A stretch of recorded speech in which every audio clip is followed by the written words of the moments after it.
El Palacio de los Condes de San Mateo de Valparaíso es una joya del siglo XVIII, legado del arquitecto Francisco Guerrero y Torres. Cuando camines por el centro histórico de la Ciudad de México, no te olvides de admirar esta impresionante obra arquitectónica del barroco novohispano, ubicada en la esquina de Venustiano Carranza e Isabel la Católica. Llama la atención de los transeúntes por su fachada profusa, por sus pilastras detalladas con molduras ondulantes y formas barrocas, o quizá por la dimensión de sus puertas, que permitían la entrada de carretas, caballos y carruajes. Este palacio fue hogar de una de las familias más prominentes de la Nueva España, los condes de San Mateo de Valparaíso y también marqueses del Jaral de Berrio. Un siglo después, lo adquirió el Banco Nacional de México y abrió ahí su oficina central y primera sucursal. En 2019 se transformó en Foro Valparaíso, un espacio dedicado al emprendimiento, la innovación y la cultura. Pero regresemos 2 siglos en el tiempo. Este sorprendente lugar destacó de otros palacios de la época por su singularidad y personalidad que sus dueños imprimieron en él.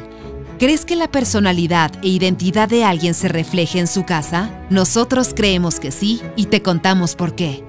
Los condes de San Mateo de Valparaíso descendían de personajes que generaron una enorme riqueza económica en la Nueva España. A través de un matrimonio arreglado, como se usaba en aquella época, consolidaron una de las 10 más grandes fortunas de toda la monarquía española. Algunos historiadores señalan que sus propiedades abarcaban desde Zacatecas hasta el Valle de México y se cuenta que su ganado transitaba libremente por campos propios en todo este territorio. Así, la Casa de los Condes debía estar acorde a su prestigio y rango económico. Los condes encomendaron la obra al que sería uno de los mayores representantes de la arquitectura barroca en México para levantar la edificación desde los cimientos, Francisco Guerrero y Torres. Esta construcción dio gran reconocimiento a Guerrero y Torres por los recursos arquitectónicos innovadores que utilizó. Te mostramos algunos de los rasgos excepcionales de este palacio. Su arco principal, cuya longitud es de 17 metros sin sostén aparente, se entrecruza ingeniosamente con otros arcos secundarios. Sus 2 portadas internas, ubicadas en la planta alta y baja del edificio. En esta última se muestra la fecha de comienzo y terminación de la obra. Otro de los rasgos distintivos de este palacio son sus 2 cúpulas. Las casas nobles generalmente contaban con una sola cúpula ubicada en su oratorio. Sin embargo, la Casa de los Condes de San Mateo de Valparaíso cuenta con 2 de ellas revestidas en talavera, una sobre el oratorio y otra que corona la escalera helicoidal.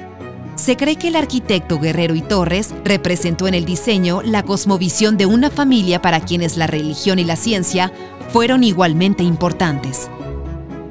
Su extraordinaria escalera doble helicoidal, cuyas hélices no se cruzan y crean un vacío en el centro, es única en América y probablemente en el mundo.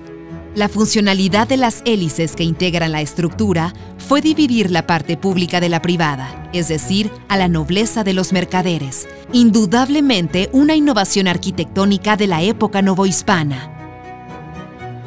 Sus acabados interiores, de cantera chiluca y talavera poblana, dan cuenta de los materiales identitarios de la Nueva España. El patio de la construcción solía ser la parte pública del palacio. Imagina que todo ese piso, ahora recubierto con mármol, era de tierra. Era ahí donde llegaban los comerciantes, cruzando las altas puertas, con sus carretas llenas de mercancías, caballos, ovejas, gallinas, la cosecha de la milpa, entre muchas otras cosas. Los elementos religiosos característicos en la arquitectura de la época son ejemplo de una sociedad que mostraba una exaltación por sus creencias y lo plasmaba en aspectos de la cotidianeidad, en piezas utilitarias, en la vestimenta y en la fachada de sus edificaciones. La construcción inició en 1769. En tan solo 3 años, Guerrero y Torres la transformó en una edificación innovadora que refleja la influencia de la Ilustración en sus dueños. Foro Valparaíso reúne por primera vez los retratos de la familia. Te presentamos al conde y la condesa, Ambos personajes están acompañados por un escudo de armas, un elemento otorgado en la Nueva España alrededor del cual comenzaron a conformarse identidades locales. Mariano y Mariana son dos de los 3 hijos que tuvieron los condes. Mariano murió a edad temprana, mientras que Mariana se casó y formó una familia. Ellos son 3 de los nietos de los condes. Adeodato, quien falleció en la infancia. Juan Nepomuceno, quien al crecer se convirtió en el heredero de la fortuna, y María Guadalupe. En este retrato doble, María Guadalupe está practicando dibujo. Curioso que años más tarde se convertiría en una de las primeras mujeres artistas reconocidas por la Academia de San Carlos. Esta pintura titulada Santísima Virgen de Guadalupe no se expone en Foro Valparaíso por su sentido religioso, sino por la devoción que la familia tuvo a esta imagen mariana y por ser la primera obra pintada y firmada por una mujer. Desde la esquina de Isabela Católica y Venustiano Carranza, se alcanza a ver la imagen mariana que corona el torreón del edificio. Todos los elementos que conforman el Palacio de los Condes de San Mateo de Valparaíso, así como la familia que lo habitó, denotan un proceso de esa identidad que se estaba gestando, el patriotismo criollo que implicó una transformación cultural, histórica, intelectual, artística y religiosa, elemento esencial en la conformación de nuestra nación.